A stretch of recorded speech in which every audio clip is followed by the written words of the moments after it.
हर एक वो सिद्धांत जिसका प्रतिपादन किया वह मौलिक था।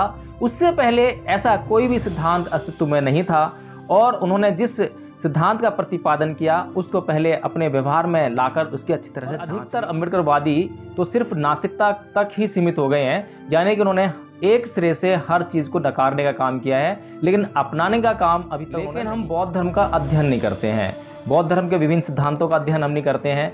इवन मैं यहाँ तक कहूँ तो हम परम पूज्य बाबा साहब डॉक्टर भीमराव अंबेडकर के द्वारा लिखित पुस्तक बुद्ध और उनका धम्म उसका भी अध्ययन नहीं करते।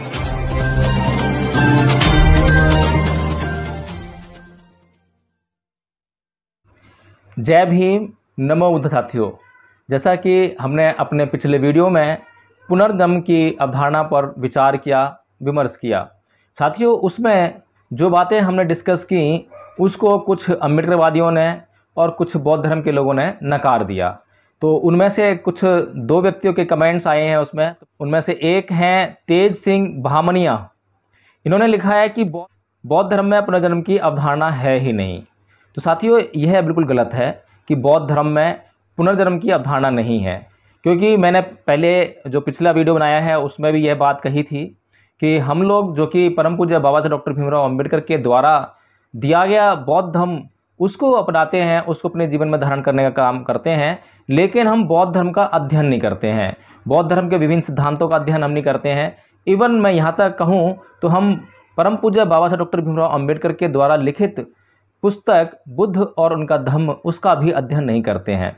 और अधिकतर अम्बेडकरवादी तो सिर्फ नास्तिकता तक ही सीमित हो गए हैं, यानी कि उन्होंने एक सिरे से हर चीज़ को नकारने का काम किया है, लेकिन अपनाने का काम अभी तक उन्होंने नहीं किया है।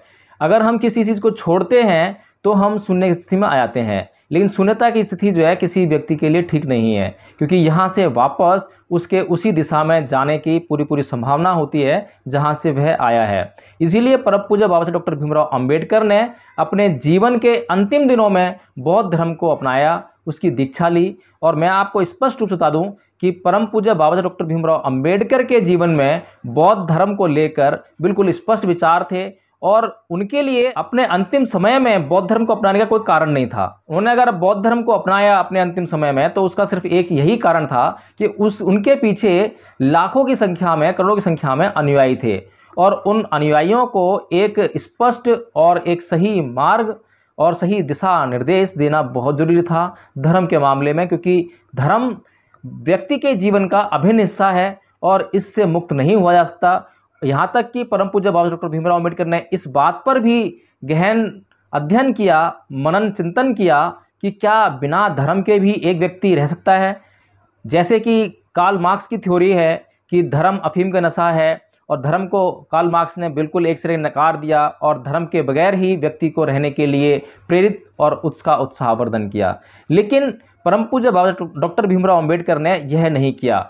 और हम लोग अगर ये कहें कि परम पूज्य बाबा डॉक्टर भीमराव अंबेडकर ने कार्ल मार्क्स की जो थ्योरी है उसका अध्ययन नहीं किया, उसके बगैर ही किसी धर्म को अपना लिया या धर्म में आस्था रखी, तो यह भी सरासर गलत है। ऐसा नहीं है। परम पूज्य बाबा साहब डॉक्टर भीमराव अंबेडकर ने कार्ल मार्क्स के सिद्धांतों का बहुत अच्छी तरह से अध्ययन किया और उनकी अच्छी तरह से व्याख्या भी की और उसके ऊपर जाकर उन्होंने बौद्ध धर्म यानी धर्म को अपनाया और यह कहा कि धर्म किसी भी व्यक्ति के जीवन के नैतिक मूल्यों के लिए बहुत ही आवश्यक है और यह जीवन का अभिन्न हिस्सा है। इसके बिना जीवन अनैतिकता की ओर बढ़ता है।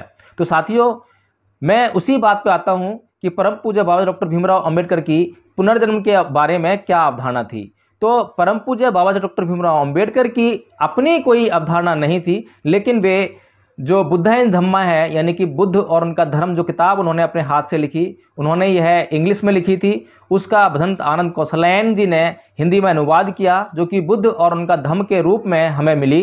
तो उसमें जो परम पूज्य बाबा डॉक्टर भीमराव अंबेडकर कहते हैं, मैं उसको आपके सामने प्रस्तुत करना चाहता हूँ।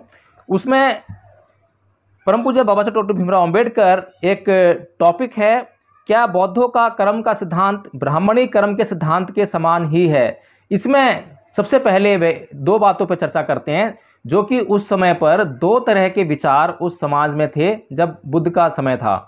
एक था शाश्वतवाद का सिद्धांत और दूसरा था उच्छेदवाद का सिद्धांत। साथियों, शाश्वतवाद का जो सिद्धांत था वह आत्मा के अस्तित्व में विश्वास करने वाला था। यानी कि वह इस बात में विश्वास करता था कि आत्मा अजर है, अमर है और उसका कुछ भी बनता बिगड़ता नहीं है। और दूसरा जो सिद्धांत था उच्छेदवाद का सिद्धांत, वो बिल्कुल भी आत्मा में विश्वास नहीं करता था। और यह सिद्धांत को मानने वाले या इसके विचारक ऐसा मानते थे कि मृत्यु के बाद किसी भी तरह का अस्तित्व नहीं रहता है। तो बुद्ध ने जब आत्मा का उच्छेद कर दिया, आत्मा के सिद्धांत को मानने से मना कर दिया, आत्मा के सिद्धांत को बिल्कुल नष्ट कर दिया, तो उसके बाद उन्हें उच्छेदवादी कहकर पुकारा जाने लगा और लोग उन्हें समझ नहीं पाए। और उन्होंने एक जगह इस बात की शिकायत भी की है। अलगदूपम सुत्त में तथागत यह शिकायत करते नजर आते हैं कि उन्हें उच्छेदवादी कहा जाता है, जबकि वे उच्छेदवादी नहीं हैं। तो साथियों, आखिर तथागत बुद्ध ने किस सिद्धांत का प्रतिपादन किया? जैसा कि हम जानते हैं कि बुद्ध ने हर एक वो सिद्धांत जिसका प्रतिपादन किया वह मौलिक था। उससे पहले ऐसा कोई भी सिद्धांत अस्तित्व में नहीं था और उन्होंने जिस सिद्धांत का प्रतिपादन किया उसको पहले अपने व्यवहार में लाकर उसकी अच्छी तरह से जांच भी की। जब तक वह व्यवहारिक नहीं हुआ सिद्धांत, जब तक उन्होंने संसार को वह सिद्धांत नहीं दिया। तो साथियों, जिस प्रकार से बुद्ध ने आत्मा के सिद्धांत को नकार दिया और उच्छेदवादी होने का सिद्धांत उसको भी नकार दिया, उन्होंने जो कि ये कहता था कि मृत्यु के बाद किसी भी चीज का, किसी भी बात का अस्तित्व नहीं रह जाता है, इस बात से भी इनकार कर दिया। तो यहीं से हमारी इस पुनर्जन्म की जो यात्रा है वो शुरू होती है। और जो मैंने अभी परम पूज्य बाबा डॉक्टर भीमराव अंबेडकर की इस पुस्तक बुद्धा इन धम्मा का जितना अध्ययन किया है, उसमें शरीर के जो 4 महाभूत तत्व हैं उसके बारे में तो बताया है कि 4 महाभूत तत्व जब मृत्यु के बाद अपने अपने समान महाभूतों में जाके मिल जाते हैं, उनमें प्रविष्ट हो जाते हैं, तो उसके बाद जब उन 4 महाभूतों का पुनर्मिलन होता है तब एक नए शरीर का जन्म होता है, जिसको बुद्ध ने पुनर्जन्म कहा। तो एक तो पुनर्जन्म ये वाला है, लेकिन ये पुनर्जन्म जो है उसी मनुष्य का नहीं है और इसकी संभावना बिल्कुल नगण्य है कि उसी व्यक्ति का पुनर्जन्म हो जाए जिसकी की मृत्यु हुई थी। तो इस पुनर्जन्म के सिद्धांत को मैं इस प्रकार समझ सकता हूँ कि आप 100 मोटरसाइकिल लीजिए और 100 मोटरसाइकिल के हर एक पार्ट को आप निकाल के हर एक पार्ट की समान रूप से ढेरियाँ बना लीजिए। जैसे कि टायरों की एक अलग ढेरी बनाइए, जो उसकी चैन है उसकी अलग ढेरी बनाइए, क्लच है उसकी अलग ढेरी बनाइए। इस तरीके से आप जो है उसके सभी अंगों की अलग अलग ढेरियाँ बना लीजिए। तो कोई भी व्यक्ति यह इस बात की संभावना बिल्कुल भी नहीं कह सकता है कि यदि उसमें से हम जब मोटरसाइकिल बनाएं तो वही मोटरसाइकिल हमें उपलब्ध हो जाएंगी जो मोटरसाइकिलों के जिस रूप को हमने जो है बिगाड़ा था।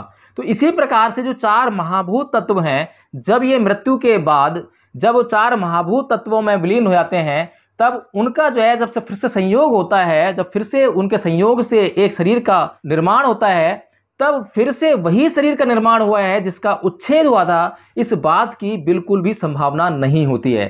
साथियों, ये तो हुई 4 महाभूत तत्वों की बात। इसके अलावा शरीर में जो है 4 महाभूत तत्व प्लस में चित्त, इन दोनों से मिलकर कोई भी व्यक्ति उसका निर्माण होता है।